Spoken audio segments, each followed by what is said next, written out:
Hey Hobby World, Zach and Porter back with another Mailbox video. Yeah, this one is way overdue. Our guy Cotter, he dropped this off and we're still living at the old place. Yeah. And so we're excited to share. I hope, and we got to talk to Cotter about this. We're a little bit further away from him now. We got to stack his stuff for him. So we're going to have to be more strategic when we do these mailbox trades. But we have some really cool stuff. And in fact, we're going to show some variety. But what was really neat about this mailbox trade was he dropped off a ton of Carlton Fisk cards. It's like a Carlton Fisk collector must have died or something, because he dropped a few off, and I mean like probably 40 or 50. There was a handful of ones we did not have, including one graded one I can't wait to show you. And it was just really cool. Like, that's the nice thing about this new card room. Porter and I have just been slacking on the videos because we've been spending so much time trying to figure out how we want to organize. A couple examples. Can I share? Yeah, go for it. So we've been doing this. We ordered these new. The 4-row boxes. They fit perfectly in the Calyx shelves. Well, we have noticed those. They don't hold cases. Yeah. So we're trying to be strategic there. So we're trying to empty stuff out of binders because we've decided we don't really like having a ton of binders. A ton of binders, yeah. Like, main PC guys will keep in there.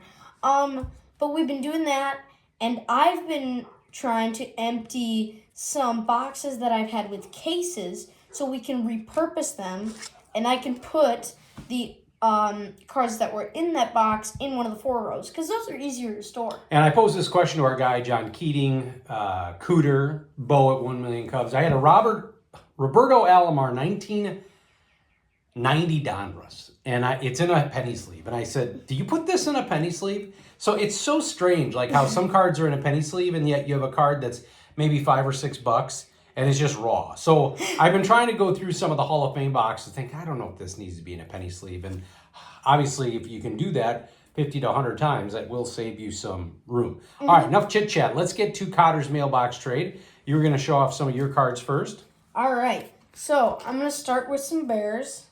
Got Alshon Jeffrey, Brandon Marshall, and Jake Cutler.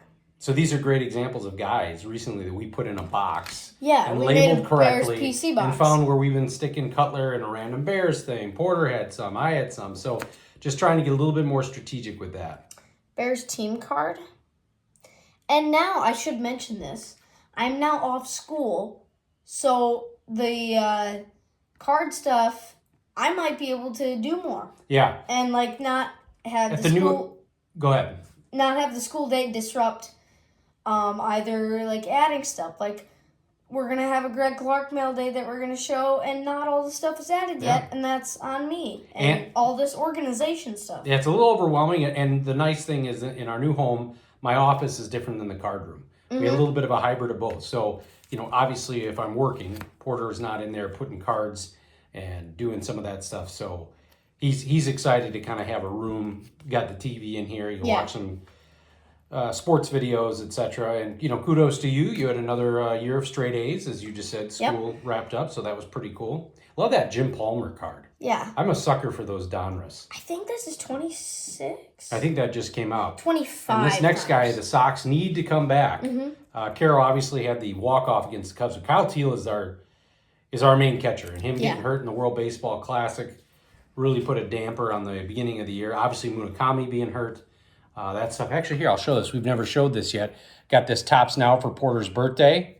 Munetaka Murakami with that 5 straight homers. Yep. Yeah. Andrew Vaughn, future stars. I guess it's still doing fairly well for the Brewers. Yeah. Who you do not hate. Yeah. I guess I don't. You've said you started to hate the Brewers. I don't dislike the Brewers. There's a weird correlation with the Brewers and Packers. Yeah. I have such a weird, because I like the Brewers because of the Cubs and then the Cardinal. Like, it's just a weird vibe. When I was growing up, the Sox and Brewers were rivals. So it's a little bit different for you, as they are, part of, different leagues. Okay, I should clear this up. I dislike the Cubs. I'm fine with the Brewers. Yeah. We live in Wisconsin. We live in Wisconsin, so I guess I'm fine with the Brewers. Here's a cool Andrew Benintendi Well, he's had a really nice season so far. He Mojo. put that, exercise tape or whatever on his Yeah, ear and like then- Antonacci's been doing good. And then I have a quick little rant on this. Tim Anderson, Topps Gold. I bet some people won't agree with me on this, but I count different numbered cards, like they're the same card but the different serial number, as 2 unique cards. Now, TCDB does not. Yeah, so they if you don't. wanted to do your own, you could. Kind of the same way Nate over at Tops 85401, he's talked about that with autographs. Is an autograph a different unique one? Yeah. So this is cool. Cotter put this in here. You guys must be pretty important for me to give up a Tom Candiotti rookie card. Happy collecting. So, yeah, for the rookie card project, we got Tom Candiotti, a great knuckleball pitcher. And then this is the variety that we get. If you just look at these 4 cards here, it's pretty fantastic. So, a 1955 Bowman vintage White Sox card. Got a Wayne Gretzky All-Star card here, or season leaders. Then we go over to the Bulls, D-Rose, and then check out this Freddie Garcia patch out of 199. That is just awesome. And then here you go, you got a Gordon Beckham. This is a Topps, what is that, National Chickle, or what is that? National. Yeah, I think it's National Chicken. It's out of $4.99. I thought this was Topps 206. And I love Beckham. He's one of our announcers when Stoney doesn't travel. I could see him getting the gig full time. All right, let's jump into some more White when Sox Stoney here. retires, yeah. So we got Jack McDowell. Love this as an all-time favorites card. Oh, yeah. I did have a random football in here. Larry Allen, so I did not have that. He does not have a lot of cards. So when we can find a base card like that, it's perfect. All right, so we're going to wrap up with a bunch of awesome Carlton Fisk cards. So this sticker, did not have that. Then a couple of my favorites from the Junk Wax era. So I always loved 92 Ultra. When that was its second year of sets, I love that. One of my favorite all-time cards, Cecil bearing down on Fisk there. I think that's Dave Bergman. Got the yellow Comiskey seats there. 1990 Donruss, the baseball's best. They should have made that the actual version of the card. Yeah. 89 Upper Deck takes me back. One of the first sets I ever got, the factory set. And then 89 Topps was the first set I ever put together. Then we got 1990 Classic. Always like the way Pudge looked there. Near the end of the career here, Stadium Club. Members only. KB, Toys, loved going in there. One of my all-time favorite White Sox cards. I think Greg Clark was just talking about this the other day. The 83 Topps, Carlton Fisk. You know, the general just yelling out there. Just so cool. Hey! Him when he was with the Red Sox. I think his last year with the Red Sox. Yeah, that is. Got a cool in-action card. And did not have this King B from 91. And then this is awesome. This is out of 99 Shoebox Treasures, a Topps product.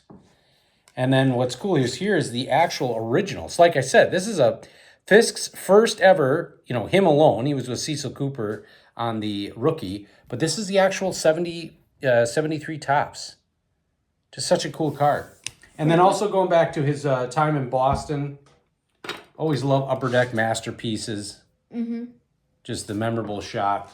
And then last but not least, yeah, of course, if you're gonna collect junk wax, you got to have 1991 Donruss in the mix with 91 Fleer. But somebody got this graded, and I think it's my first Gem Mint 10 Pudge graded card. I don't even know. You know what? Do we have a Fisk graded card?